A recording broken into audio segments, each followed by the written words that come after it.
दोस्तों, क्या भारत किसी भयानक युद्ध की सीक्रेट तैयारी कर रहा है? आखिर क्यों रातों रात भारत की एक प्राइवेट कंपनी को ब्रह्मोस मिसाइल के सबसे खतरनाक हिस्से का प्रोडक्शन सीधे 10 गुना बढ़ाने का गुप्त ऑर्डर दे दिया गया है? पर्दे के पीछे सरकार आखिर दुनिया से क्या छुपा रही है?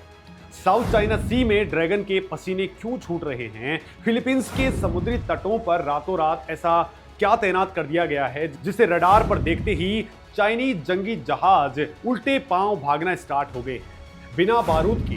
जी हां, बिना फटे ही दुश्मन के सीक्रेट एयरक्राफ्ट कैरियर को 20 से 2 टुकड़ों में फाड़ देने वाली इस मिसाइल के अंदर आखिर ऐसा क्या है?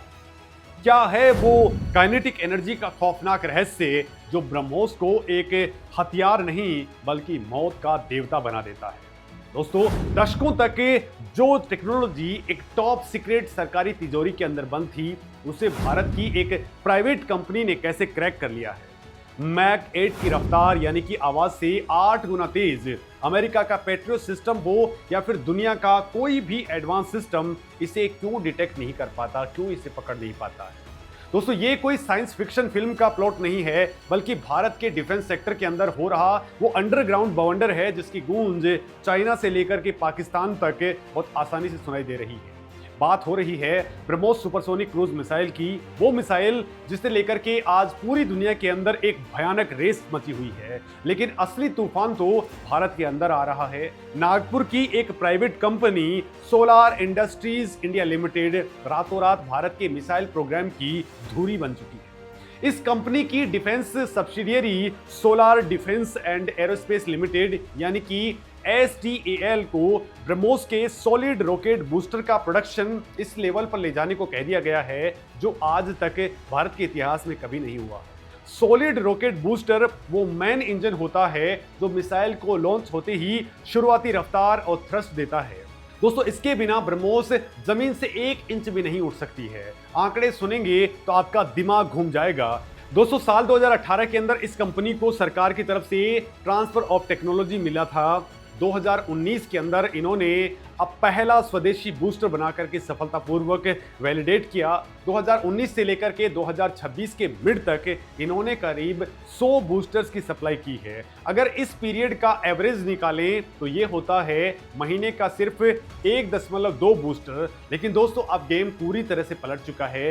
डिफेंस इंडस्ट्री सोर्सेज के मुताबिक सोलार इंडस्ट्रीज ने अपना प्रोडक्शन बढ़ाकर के सीधे 6 बूस्टर्स प्रति महीने कर दिया है। और बात यहीं खत्म नहीं होती। अगस्त से ये आंकड़ा डबल होकर के 12 बूस्टर्स प्रति महीने होने जा रहा है। यानी दोस्तों, साल के 144 ब्रह्मोस बूस्टर्स। एक ही झटके में प्रोडक्शन कैपेसिटी का 10 गुना हो जाना कोई नॉर्मल इंडस्ट्रियल ग्रोथ नहीं है।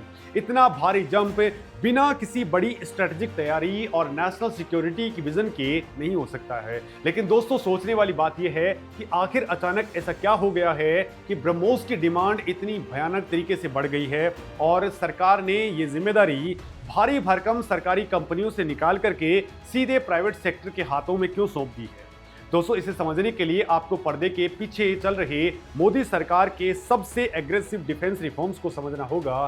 दोस्तों, दशकों तक भारत का डिफेंस प्रोडक्शन ऑर्डिनेंस फैक्ट्रीज और सरकारी कंपनियों के लाल फीताशाही के अंदर उलझा हुआ था। ब्रह्मोस का सबसे मेन हिस्सा रैमजेट इंजन और रडार सीकर सीधे रसिया की NPO से लिया जाता था। लेकिन दोस्तों, आत्मनिर्भर भारत के तहत सरकार ने एक बहुत बड़ा गैम्बल खेला है। उन्होंने प्राइवेट सेक्टर के लिए दरवाजे पूरी तरह से खोल दिए हैं। आज ब्रह्मोस किसी एक सरकारी लैब में नहीं बनती है। ये 200 से ज्यादा प्राइवेट और सरकारी कंपनियों का एक महा इकोसिस्टम बन चुका है। गोदरेज एरोस्पेस इस मिसाइल का एयरफ्रेम, विंग्स और कंट्रोल सरफेस बना रही है जिसके बिना मिसाइल हवा में दिशा के अंदर नहीं बदल सकती है। लार्सन एंड ट्यूब्रो इसके लॉन्चर्स तैयार कर रहे हैं। चाहे वो नेवी के जहाजों पर लगने वाले वर्टिकल लॉन्च सिस्टम हो या फिर जमीन से फायर करने वाले मोबाइल लॉन्चर, यही कंपनी बना रही है। डेटा पैटर्न्स और अनंत टेक्नोलॉजीज इसका इलेक्ट्रॉनिक दिमाग बना रहे हैं।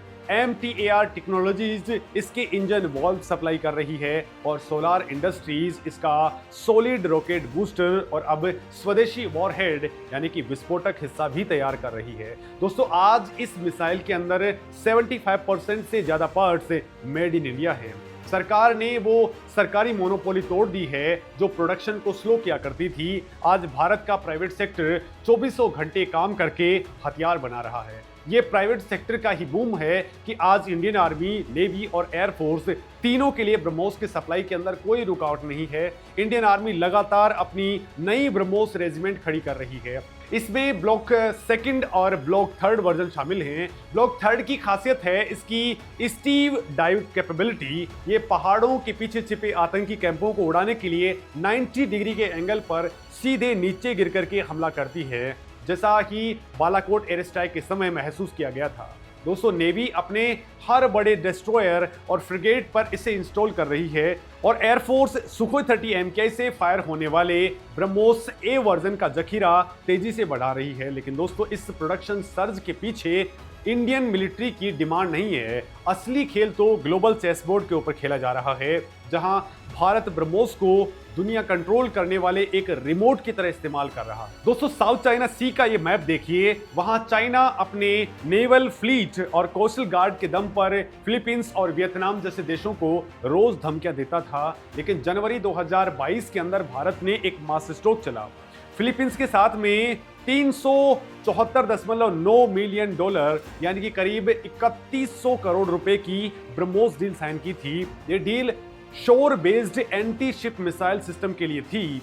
अप्रैल 2024 से भारत ने इसके सिस्टम्स फिलीपींस को डिलीवर करना शुरू कर दिया था। अब दोस्तों, जरा उस चाइनीज नेवी कमांडर की हालत देखिए, जिसका जंगी जहाज फिलीपींस के तट के पास मंडरा रहा हो और उसे पता हो कि तट पर ब्रह्मोस तैनात है। ब्रह्मोस की रफ्तार है मैक 2.8 यानी कि करीब 3500 किलोमीटर प्रति घंटा।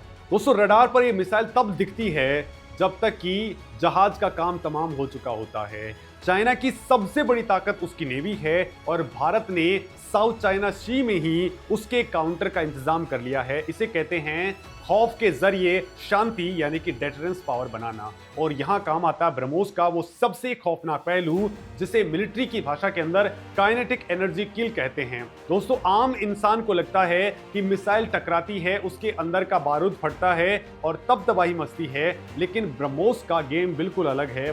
ब्रह्मोस का वजन 3000 किलोग्राम है। जब 3 टन लोहे और टाइटेनियम का ये कैप्सूल 3500 किलोमीटर प्रति घंटे की रफ्तार से किसी विशालकाय जहाज से टकराता है, तो उसके अंदर का विस्फोटक फटने से पहले ही सिर्फ उसकी टक्कर की काइनेटिक एनर्जी ही इतनी ज्यादा होती है कि वो एक मॉडर्न युद्धपोत को बीच से ही दो फाड़ कर देता है। बिना बारूद के ही दुश्मन का काम तमाम हो जाता है। दोस्तों, ये वो खौफ है जो भारत आज दुनिया भर के अंदर एक्सपोर्ट कर रहा है। फिलीपींस तो सिर्फ एक ट्रेलर था। आज वियतनाम, इंडोनेशिया और अरब देशों से लेकर के लैटिन अमेरिका के अर्जेंटीना तक भारत के सामने लाइन लगा करके कई देश खड़े हैं। वियतनाम के साथ में डील लगभग फाइनल स्टेज में है। दोस्तों, प्रधानमंत्री नरेंद्र मोदी की सरकार ने भारत के डिफेंस एक्सपोर्ट को सीधा 50,000 करोड़ के पार ले जाने का बहुत ही एग्रेसिव टारगेट सेट किया है। जो देश चाइना की दादागिरी से त्रस्त हैं या अपनी सुरक्षा मजबूत करना चाहते हैं, भारत उन्हें लाइन ऑफ क्रेडिट यानी कि आसान किश्तों पर कर्ज का ऑफर देकर के ब्रह्मोस सौंप रहा है।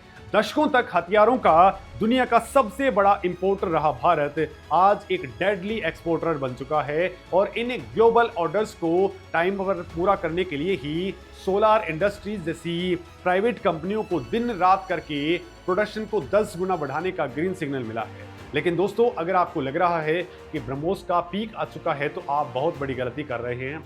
असली ब्रह्मास्त्र तो अभी DRDO की अंडरग्राउंड लैब्स में तैयार हो रहा है। 2016 के अंदर भारत ने MTCR यानी कि मिसाइल टेक्नोलॉजी कंट्रोल रिजीम के अंदर शामिल होने के बाद में रेंज की सारी बेड़ियां तोड़ दी हैं। MTCR से पहले भारत 300 किलोमीटर से ज्यादा मार करने वाली क्रूज मिसाइलें एक्सपोर्ट या फिर डेवलप नहीं कर सकता था। आज ब्रह्मोस ER यानी कि ब्रह्मोस एक्सटेंडेड रेंज का सफल टेस्ट हो चुका है, जो 450 से लेकर के 500 किलोमीटर दूर बैठे दुश्मन को राख कर सकती है। और अब DRDO इसे 800 से लेकर के 1000 किलोमीटर तक ले जाने के प्रोजेक्ट के ऊपर काम कर रहा है। यानी दोस्तों, भारत की जमीन से फायर की गई मिसाइल दुश्मन के बहुत गहरे ठिकानों को पिन पॉइंट एक्यूरेसी के साथ में तबाह कर सकेगी। दोस्तों, जरा सोचिए, जब इस 3 टन की मिसाइल का साइज और वजन आधा कर दिया जाएगा तब आसमान में क्या बवंडर मचेगा। यही है ब्रह्मोस एनजी यानी कि नेक्स्ट जनरेशन का वो सीक्रेट प्लान जिसने अभी से पाकिस्तान और चाइना के रक्षा विशेषज्ञों की नींद उड़ा दी है। दोस्तों इसका वजन सिर्फ 1.5 टन होगा और लंबाई होगी 6 मीटर।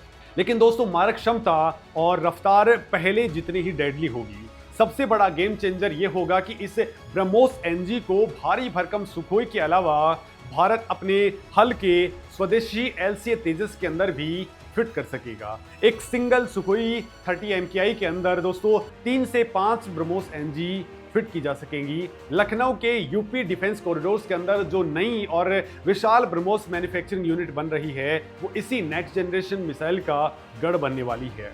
जब सैकड़ों तेजस और सुखोई एक साथ आसमान के अंदर ब्रह्मोस एनजी लोड करके उड़ेंगे तो दुनिया का कोई भी एयर डिफेंस उन्हें रोक नहीं पाएगा।